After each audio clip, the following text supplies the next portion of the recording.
I was in an event this morning, and I keep worrying whether I will be reading the wrong speech for the wrong audience.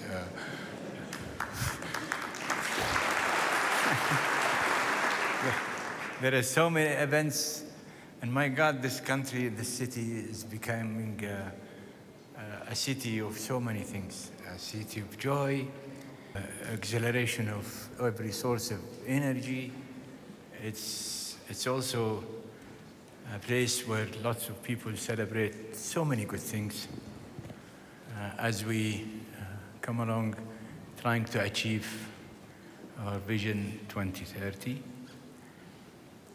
I take a great deal of pleasure of being, I always say it because I believe in it, that I am one amongst equal in this ecosystem, energy ecosystem. Because without that spirit, and we are changing the wording now, it used to be called Band of Brothers. Now we're calling it Band of Sisters and Brothers. And it is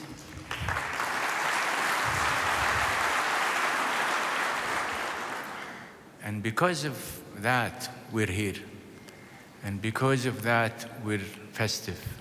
And because of that, we have this awesome gathering with so many partners that we're here, are expanding more. And I'm sure that if we host this gathering to next year or the year after, that the room will have to be enlarged, the size of the audience will be bigger. But more important, we have a leadership that unfortunately, as soon as we feel that we are securing his targets, he just blows us up with so many targets to come. The resilience of his leadership, the bigger the ambitions that he throws at us, to some of us might cause us to be in hospitals one of these days. But here you go. I just want to welcome Your Excellencies, Your Highnesses, Your Excellencies in this gathering.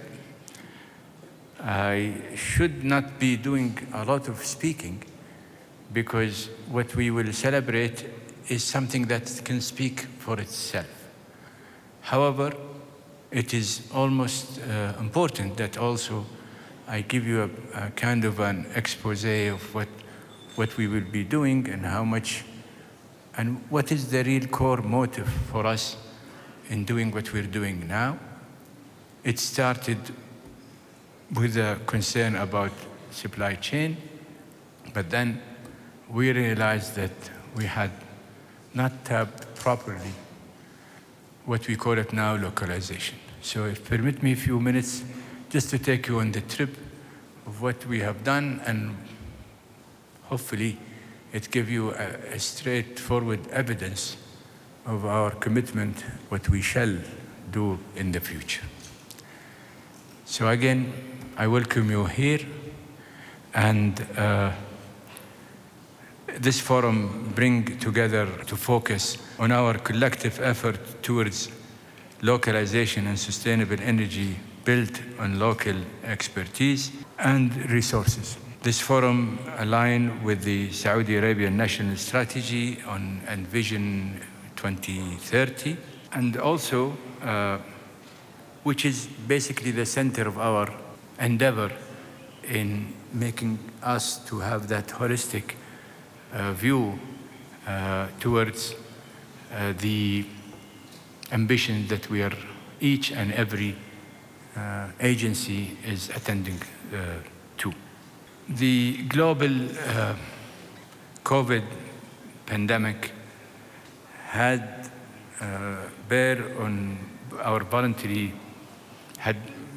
laid bare the vulnerability of our supply chain when essential goods became scarce.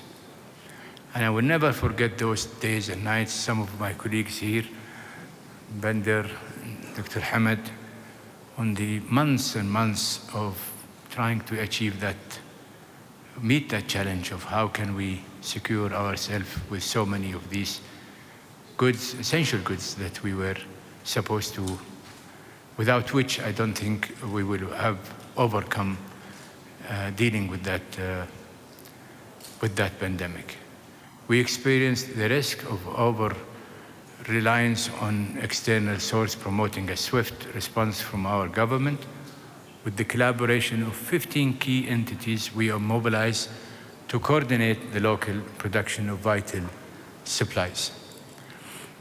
This experience underscored the pressing need for localization across all sectors, especially in energy, in response to the challenges.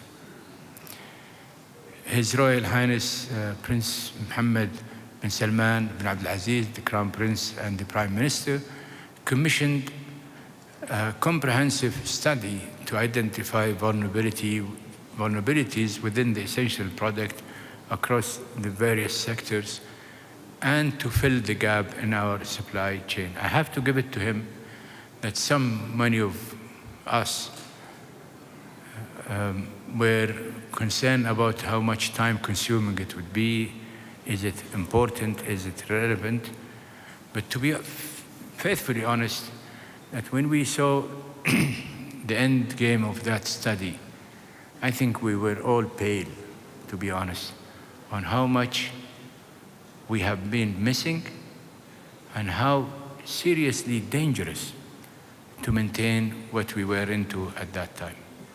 So it was, to be honest, that study was probably the best shocker we've ever had, not only because of the pandemic, but even exposed to the pandemic, it would have been more than essential to pursue what that study had enabled us to see. In many aspects, in many sectors, including medical, by the way. For energy, the findings were clear. We must localize critical components in oil and gas, renewable energy, and the power system to safeguard our future, ensuring self-reliance as a paramount, particularly in time of global disruptions. Our commitment to localizing key element of our energy supply chain has become a strategic priority. But energy in Saudi Arabia is much more than just a sector. It is an engine that drives our industry, our cities, our prosperity, our economic growth. The macroeconomic impact, as Asil was saying, just our fantastic MC. And by the way, I have to share with you the news. She's a newlywed, so I want to congratulate her, and maybe if you can join me in congratulating her.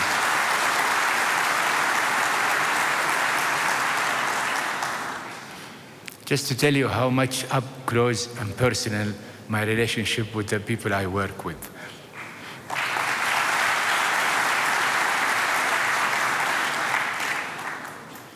The macroeconomic impact of the entire energy sector is estimated to represent about 40%. It constitutes about 40% of the kingdom GDP. So energy matters, and our localization will blaze a trail for similar initiatives across the wider Saudi economy. And this is what I mean, the spillover effect of this program. We are not starting from a vacuum, which is really helpful. I have to give it to 3 companies mainly. Aramco took the lead on Ektifa, followed by Sabic in Nusanid, and I think SEC got jealous, so they started Bina. But without that, so, we don't want to call ourselves cheaters because we started earlier, so we benefited from the early start and the kickstart, and that tells you a lot how much these companies were engaged in well, it wasn't localization, it was more to do with trying to find meaningful sources of main components. But now we are taking it to a bigger and more sizable ambition. But without that base load, I don't think we would have been available today to meet here, signing all of these agreements. To achieve the greater alignment and further strengthen the collaboration between the stakeholders, we have established a localization committee for the energy sector. And this is what I'm trying to describe as the ecosystem, the governmental ecosystem that enabled us to do what we're doing here.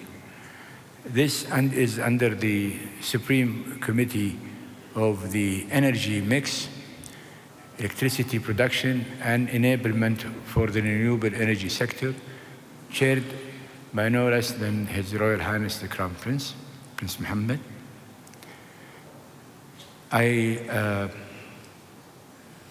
This involved the engagement and support for 15 different governments, as I said, ministries and institutions, mindful of the specific of responsibility and independent governance of each and every entity. Usually in governments, you get into this so-called turfs infights. My turf, your turf. The way we operate here in Saudi Arabia, we always say to each other, amen, that's your turf, but please deliver what your mandate is telling you to achieve for us. So we are not confused about whose turf is here and there. We know one thing, that no matter what you do in silo, you're not going to be achieving anything. And you have to recognize the fact that you have to work cohesively with everybody that can add value to that endeavor, whatever that endeavor. It's a system I had the honor of working with when we first created Kafa'a, which is our efficiency program, and it has been with us for so many experiences, and now it is something that the entire government programs are operated with that spirit and that approach, because this is the only thing that would make us all deliver.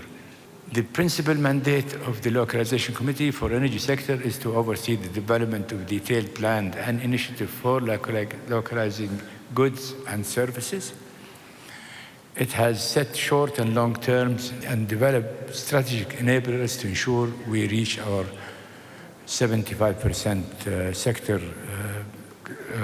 goals by 2030.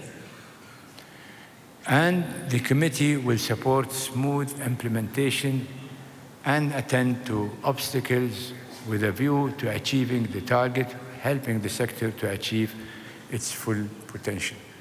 And this is the difference between Aramco doing it alone as an induced internal program, or for that matter, SABIC and SEC. No, there are bigger ambitions, more vigorous ambitions, but there are enablers and an ecosystem that support these companies to achieve what they want to achieve.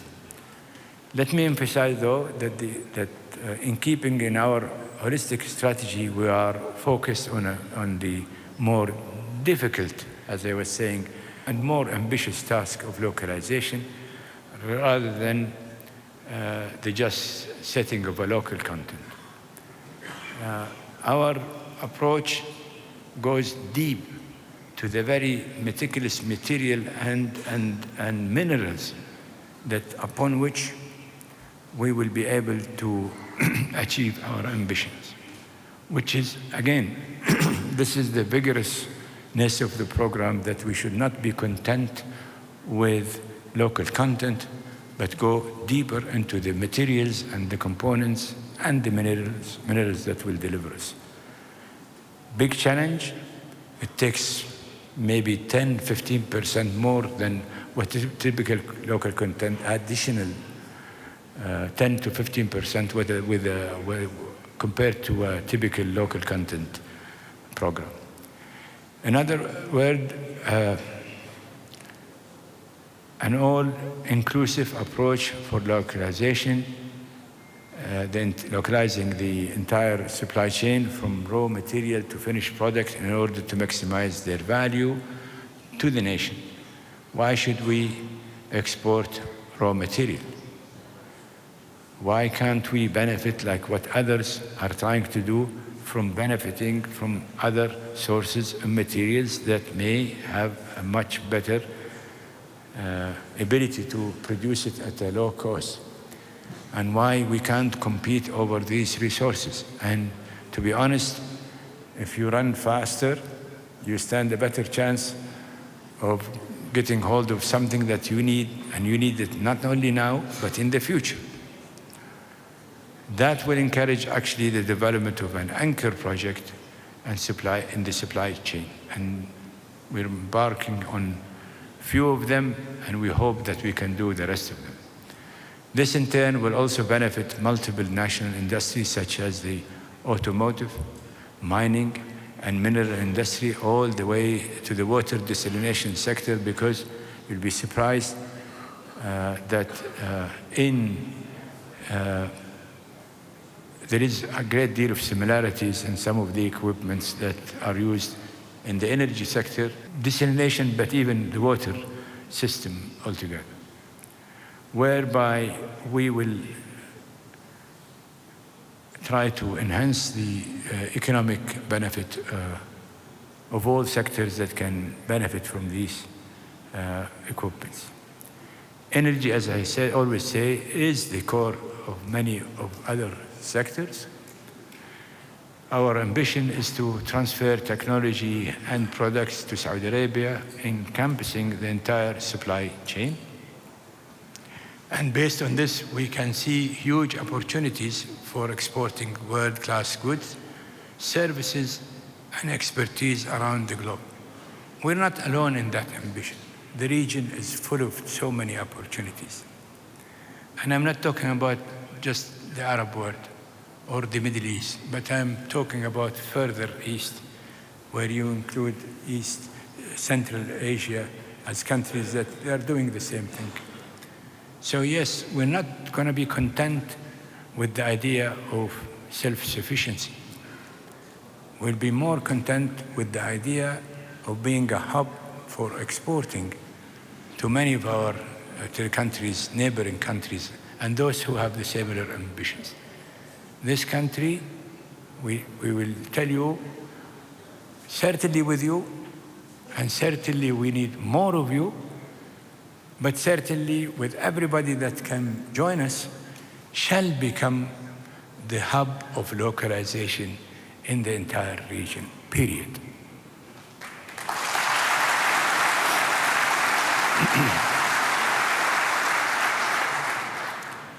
Because look at who is expanding. We're doing a lot in the oil sector, in the gas sector, refining, petrochemical, renewable, and the entire power sector chain, conventional and non-conventional. Just show me anybody who is doing more expansion within the Middle East, just to be humble. And ask yourself the question, who is doing most of the work in the Middle East? I've got GE here, and my other friend, I asked them, didn't you come to me asking me to release some of your dual cycle Siemens and GE? Didn't you come and ask me to release one of your units to be used in some countries without naming name? And I told you what? I told you we bought it in October, and you shall deliver it on time. You know why? Because the whole world ran out of dual cycle. Correct me if I am wrong. Simply because you will have to line up for until 28 to get one of those units. It's a proud decision we took in October, and we know that we are having our energy security being totally secured, and we will fulfill our ambition when it comes to the change of our energy mix. And look at the I take pride of the fact that in our energy mix, we have adapted to become Swiss. So we don't look at this, Swiss cheese is nice. But the way we operate as a Swiss clock and Swiss watch.